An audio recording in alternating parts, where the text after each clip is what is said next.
สบายดีพี่น้องมัสกุสุคนเด้อจ้ามื้อนี้มาเตือนประมอนพี่น้องเอ้ยมาพญาเกาะวันเกิดเพิ่นมาเบิร์ธเดย์เพิ่นน่ะแต่ว่าเพิ่นซื้อปูซื้อปลาพี่น้องเฮ็ดกินต้นเฮ็ดของอยากของกินนะพี่น้องเอ้ยของน้อยนี่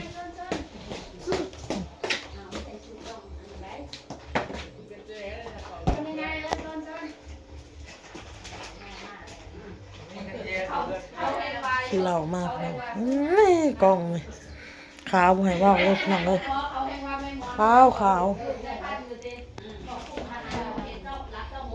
เฮ็ดเอาตัวปีดตู้มาลูกตู้น้องทองพี่น้องคั่วปลาเด้อพี่น้องเด้อคั่วเอาตะขี้มันออกแล้วสิเฮ็ดอีหยังล่ะเฮ็ดข้าวปุ้นบ่รู้ว่าเฮ็ดก้อยขี้มันสิอ้นสิอุพี่น้องอ้อ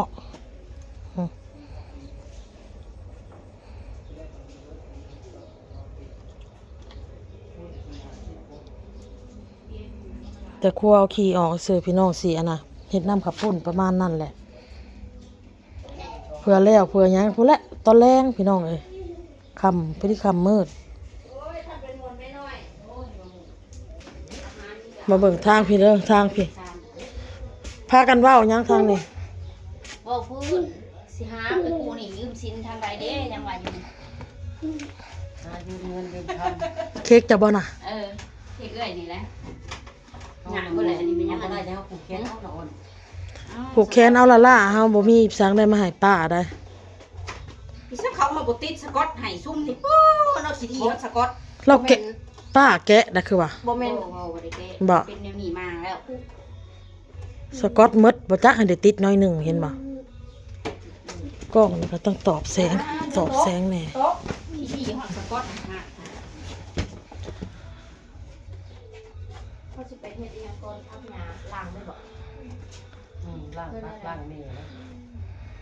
ต้มปูต้มปลาไปแล้วดังไผเด้ทองยังเอาขี้ออกเฮาสิไปเฮ็ดออกขี้ปลาก่อนออกขี้ปลาเมียนมาจับมันพูดเฮ็ดออกขี้ปลาก่อนบ่มีเนาะอายุทำไงมาพึ่งผมย่อแล้วก็ตำวันเขาเอาแม่นเลยกินข้าวเพื่อแล้วเพื่อยังเฮาย่านผู้ละค่ำผู้ละอันเค้กเป่าเคิก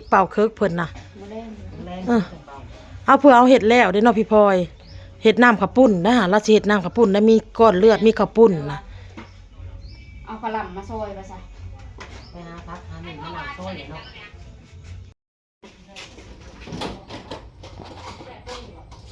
เฮ็ดออกขี้ปลาก่อนท่านสิเฮ็ดก่อนบ่อยากจะสิก่อนได้เนาะจุ่มยาสบายดีเด้อพี่น้องเด้อซ้ำ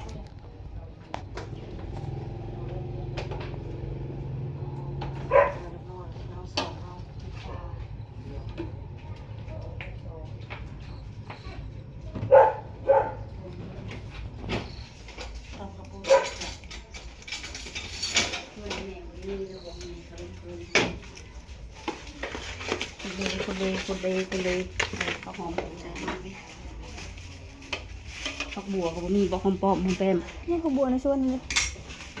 เอามาใส่เลย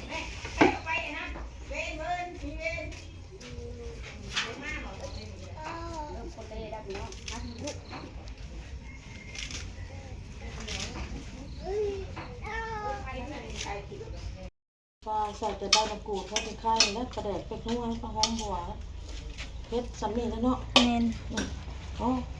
ทางหนังมาออกเอาค้างเงิน สมองใส่สมองใส่ไปคิวโฮใส่วัวซิงไข่กับผักบัวกันแล้วพี่น้องบรรยากาศมาครัวปลาต่อบาทท่านก็คือมาซอยปลาครัวปลามีดกับบริคาออมีดทุกอัน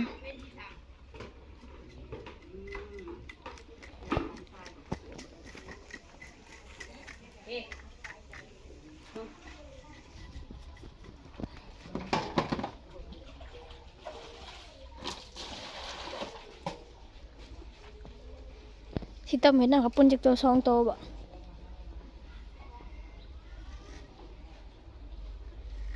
ขี่น้ำเนาะจังหวัดเดียวเนาะ ขี้ปลาเขามีดมันบกขาวไม่พอแล้ว บ่มีมีดอันเข้าหยัง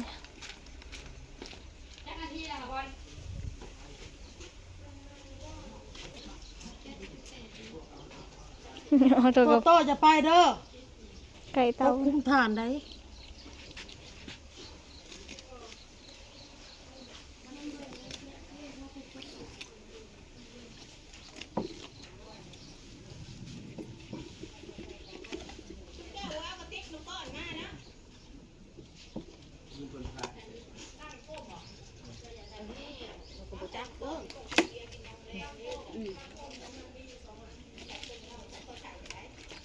บุมีสมบัติคุณทามในเถาม้อนเด้อ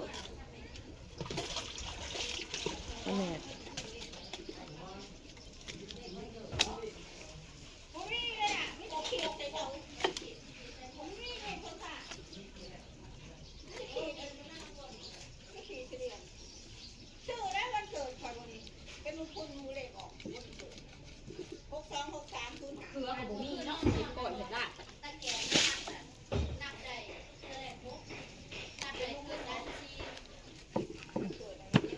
ตัวสิก้อยอันนี้ค่ะ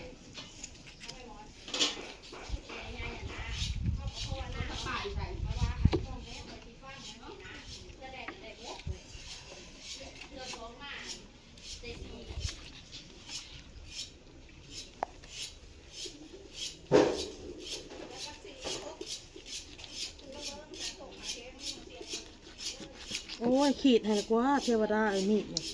อืม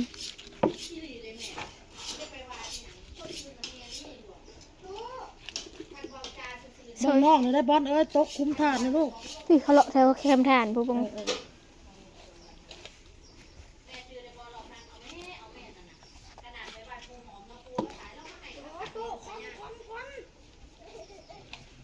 แลนเลย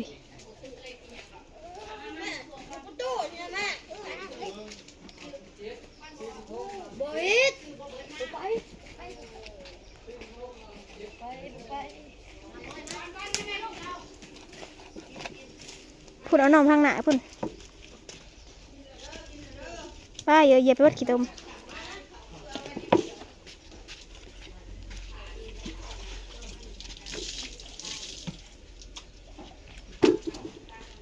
เห็ดก้อย3 โตบอก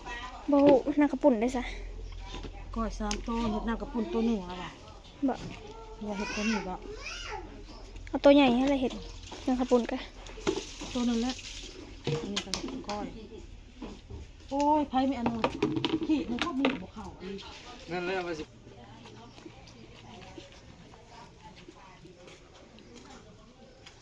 เอ๊ะโอ้ยเจ็บเลย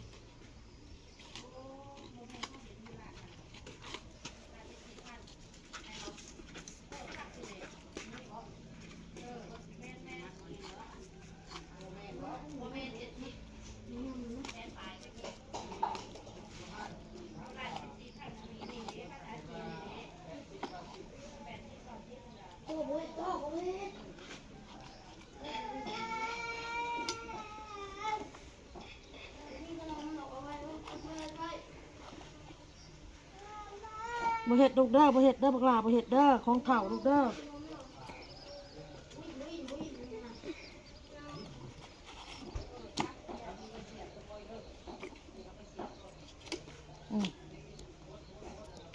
เนี่ยอีกตัวหนึ่งบาทนี่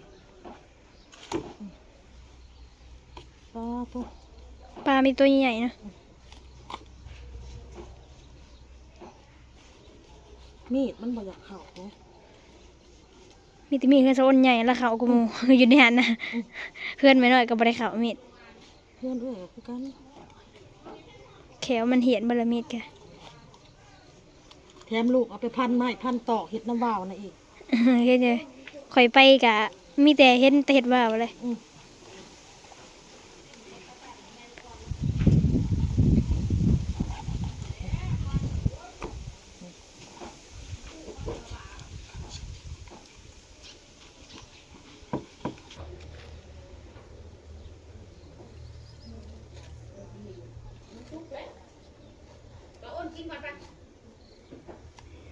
กินแล้ว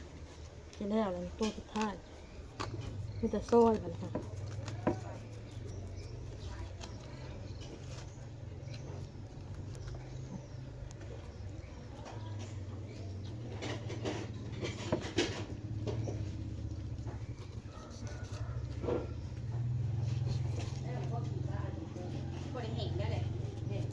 ให้มันแห้งก่อนนะใส่น้ำหน่อยเดียวนี่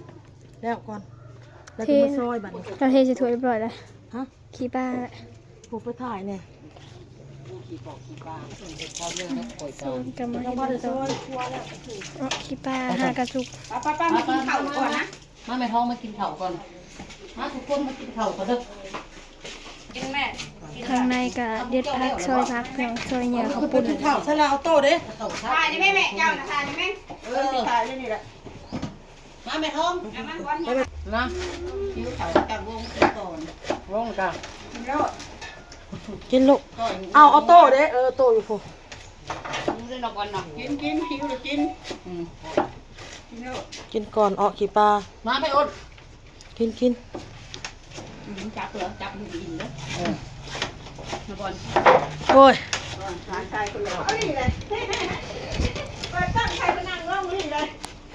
ไม่พอเกี่ยว มาเลย กินโอ้สิกินพักบอกฮะ เอาล่ะล่ะพี่น้องคลิปนี้พอกันคลิปหน้าเด้อพี่น้องเด้อบายสบายดีมาจุกคน ถ่ายซากหลังเด้เนาะ